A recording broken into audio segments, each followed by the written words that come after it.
بسم اللہ الرحمن الرحیم۔ اللہ کے نام سے شروع جو بڑا مہربان نہایت رحم والا ہے۔ بیکار ہیں ایسی خوشیاں اور بیکار ہیں ایسے غم جن میں رب یاد نہ آئے۔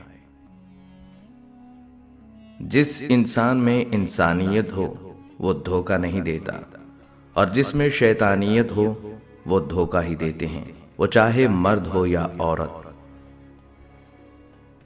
اپنے اپنے ظرف کی بات ہے۔ کچھ لوگ عزت ملنے پر مزید جھک جاتے ہیں اور کچھ دوسروں کو جھکانے میں لگ جاتے ہیں۔ اپنوں کی خوشیوں کے لیے ان کے چہروں پر مسکراہٹ دیکھنے کے لیے انسان بھول جاتا ہے کہ اس کا اپنا بھی کوئی چہرہ ہے، کوئی وجود ہے، اور جب وقت بدلتا ہے تو سب سے پہلے آپ کا اپنا چہرہ آپ کو پہچاننے سے انکار کرتا ہے۔ معلوم سب کو ہے کہ زندگی بے حال ہے، پھر بھی پوچھتے ہیں کہ کیا حال ہے۔ اپنے تعلقات دوسروں کی وجہ سے ہرگز خراب نہ کریں، کیونکہ دوسرے ایک وقت کے بعد پھر سے ایک ہو جائیں گے اور آپ سامنے والے کی نظر میں برے بن جاتے ہیں۔ جیت یہ نہیں کہ کوئی انسان کبھی نہ گرے، بلکہ کئی بار گر کر دوبارہ اٹھنا جیت ہے۔ کسی کا دل مت دکھاؤ، کیونکہ معافی مانگ لینے کے باوجود اسے دکھ ضرور رہے گا، جیسے دیوار میں لگے کیل کو نکالنے کے بعد نشان رہ جاتا ہے۔ کسی کا دل مت دکھاؤ۔ انسان جو زہر دوسروں کو دیتا ہے اسے چکھے بغیر نہیں مرتا۔ احتیاط کیجیے۔ ہمارے ہاتھوں سے موتی بکھر جائیں تو ان کو سمیٹنا آسان ہے، مگر ہمارے الفاظ سے کسی کی ذات بکھر جائے تو اس کا سنبھلنا مشکل ہے۔ اخلاق کے پیچھے کردار کا ہونا لازمی ہے۔ منہ کی مٹھاس اور چہرے کی مسکراہٹ کو ہرگز اخلاق نہیں بلکہ فن کہتے ہیں۔ قدرت اتنی پرفیکٹ ہے کہ آپ کے ہر عمل کا بدلہ ضرور لوٹاتی ہے۔ سکون فراہم کیجیے، یہ لوٹ کر آپ کے پاس آ جائے گا۔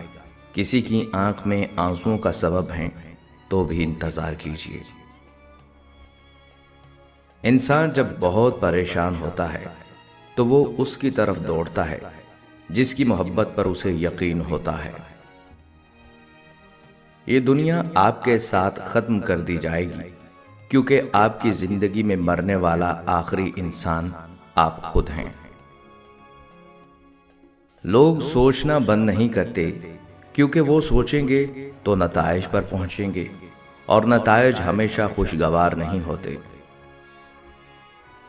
کچھ تعلقات کتنے کمزور ہوتے ہیں، ایک ذرا سی غلطی، ذرا سی رنجش اور ذرا سی خامی اسے ختم کر دیتی ہے۔ ہم حیران پریشان دیکھتے ہی رہ جاتے ہیں کہ ہم غلط تھے یا تعلق۔ الجھنا چھوڑ دیں ایسی چیزوں سے، حالات سے اور لوگوں سے جن کو آپ بدل نہیں سکتے۔ اپنی توجہ اس پر مرکوز کریں جسے آپ بدل سکتے ہیں، یعنی کہ اپنا آپ۔ خود کو وہی ظاہر کریں جو آپ ہیں، اور وہی کہیں جو آپ محسوس کریں، کیونکہ جو برا مانتے ہیں ان کی پرواہ نہیں، اور جن کی پرواہ ہے وہ برا نہیں مانیں گے۔ ہر بار وجہ بے وفائی نہیں ہوتی، کبھی کبھی کچھ لوگوں کو ان کی خوشی کی خاطر چھوڑنا پڑتا ہے۔ زندگی اس قدر خوبصورت ہے کہ اسے خود سے ختم کر دینا ایک ایسا عمل ہے جس کے بعد آپ پچھتا بھی نہیں سکتے۔ مجھے یہ بات ہضم نہیں ہوتی کہ جس خدا نے مجھے عقل عطا کی ہو، وہی خدا مجھے عقل کے استعمال سے کیسے روک سکتا ہے۔ تم مجھ سے محبت کرو یا نفرت، دونوں میرے حق میں ہیں۔ اگر تم مجھ سے محبت کرتے ہو تو میں تمہارے دل میں ہوں، اور اگر تم مجھ سے نفرت کرتے ہو تو میں تمہارے دماغ میں ہوں۔ آپ خود کو دیانتدار بنانے کے بعد یقین کر لیں کہ دنیا میں ایک بے ایمان کی کمی ہو گئی، جیسے آنکھوں میں آنسو خشک ہو جاتے ہیں، بالکل اسی طرح زندگی میں ایک وقت ایسا بھی آتا ہے جب الفاظ خشک ہو کر خاموشی میں تبدیل ہو جاتے ہیں۔ امیروں سے نفرت کرنے والے غریب ہی رہتے ہیں، کامیاب لوگوں سے نفرت کرنے والے ناکام ہی رہتے ہیں، صحت مند لوگوں سے نفرت کرنے والے بیمار ہی رہتے ہیں۔ معذرت کے ساتھ نفرت کام نہیں کرتی۔ اگر عبادت کرنے کے بعد بھی تم پر مشکلیں آ رہی ہیں تو اللہ کا شکر ادا کریں، کیونکہ اس نے تمہیں عبادت کے لیے پسند کر لیا۔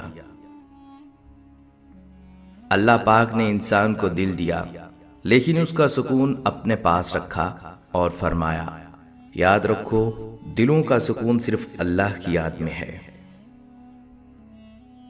صرف انسانوں سے حوصلہ افزائی کی امید رکھو گے تو ضرور مایوس ہو جاؤ گے، اور جو لوگ محبت اپنے اللہ سے اجر پانے کے لیے کرتے ہیں وہ کبھی مایوسی کا سامنا نہیں کرتے۔ مجھے قدرت کے ایک عمل سے بہت پیار ہے، مقافات عمل۔ سکون سا آ جاتا ہے یہ لفظ سن کر کہ جو جیسا کرے گا وہ ویسا بھرے گا۔ اللہ تعالیٰ فرماتا ہے، کوئی تم پر ظلم کرے تو میرے انتقام پر راضی ہو جاؤ، کیونکہ میرا انتقام تمہارے انتقام سے بہتر ہے۔ اللہ کے بڑے احسانوں میں سے ایک یہ بھی ہے کہ اس نے تمہیں مکمل بنایا ہے، تو پھر کیوں نہیں کہتے الحمدللہ۔ آپ کا مقابلہ کسی سے نہیں ہے، آپ کو کسی سے بہتر ہونے کا کھیل کھیلنے کی کوئی ضرورت نہیں ہے، صرف اس شخص سے بہتر بننے کی کوشش کرنی ہے جو آپ کل تھے۔ عقل مند انسان کبھی بھی اس جگہ واپس نہیں جاتا جہاں بلا وجہ اسے ذلت و رسوائی کا سامنا کرنا پڑا ہو۔ ہر بات کہہ دینے کی نہیں ہوتی، کچھ باتیں سننے کی بھی ہوتی ہیں، کچھ سمجھنے کی، کچھ جذب کر لینے کی، اور کچھ سہ جانے کی بھی ہوتی ہیں۔ غصے کی حالت میں کبھی بھی برے الفاظ استعمال نہیں کرنے چاہیے۔ تھوڑی دیر میں آپ کا غصہ تو ٹھیک ہو جائے گا، لیکن کسی کو آپ کے لفظوں سے لگے زخم شاید تمام عمر ٹھیک نہ ہو سکیں۔ اکڑ تو سب میں ہوتی ہے، پر جھکتا وہی ہے جس کو فکر ہوتی ہے۔ ناکام لوگوں کی دو نشانیاں ہیں، سوچتے ہی رہتے ہیں، عمل نہیں کرتے، یا پھر بغیر سوچے سمجھے ہی عمل کرنا شروع کر دیتے ہیں۔ جن جسموں پر خواہشات کی حکمرانی ہو وہ گناہوں کی قید سے کبھی آزاد نہیں ہوتے۔ محبت ایک دوسرے کا ہاتھ مضبوطی سے تھامے رکھنے کا نام ہے، خاص طور پر اس وقت جب گرفت کمزور پڑنے لگے۔ ان لوگوں سے اپنا فاصلہ رکھیں جو کبھی تسلیم نہیں کریں گے کہ وہ غلط ہیں، اور جو ہمیشہ آپ کو یہ محسوس کرانے کی کوشش کرتے ہیں کہ یہ آپ کی غلطی ہے۔ شرافت بھی کمال کی چیز ہے، لوگ بزدل سمجھنے لگتے ہیں۔ جس مصیبت پر صبر کر لیا جائے وہ بہت جلد ختم ہو جاتی ہے، لیکن اگر اس مصیبت پر اللہ کی رضا سمجھ کر شکر کر لیا جائے تو وہ مصیبت بہت جلد خوشی میں تبدیل ہو جاتی ہے۔ بات صرف اللہ پر توکل کی ہے۔ خدا صرف وہاں نہیں جہاں ہم عبادت کرتے ہیں، خدا وہاں پر بھی ہے جہاں ہم گناہ کرتے ہیں۔ دلچسپی کو عادت مت بننے دیں، کیونکہ عادت بڑھ کر طلب بن جاتی ہے، اور طلب جب بنتی ہے تو وہ انسان کی کمزوری بن جاتی ہے۔ انسان کی زندگی اتنی کم ہے کہ وہ محبت کا حق بھی ادا نہیں کر سکتا۔ جانے لوگ نفرت کے لیے وقت کہاں سے نکال لیتے ہیں۔ بعض اوقات زندگی کے کچھ لمحات میں آپ یہ کہہ سکتے ہیں کہ آپ کا جینا ضروری نہیں رہا۔ دل کے رشتے بھی عجیب ہوتے ہیں، وہی سب سے زیادہ روتے ہیں جو ایمانداری سے رشتے نبھاتے ہیں۔ اپنا خیال بھی اہم ہے، لیکن سب سے اہم خیال اس کا ہے جس نے تجھے صاحب خیال بنایا۔ مکمل کوئی نہیں ہوتا، کچھ نہ کچھ عیب سب میں ہی ہوتے ہیں، اسی طرح کچھ نہ کچھ خوبیاں بھی ہوتی ہیں، پر انسان دوسرے میں زیادہ وہی ڈھونڈتا ہے جو خود اس میں موجود ہوتا ہے۔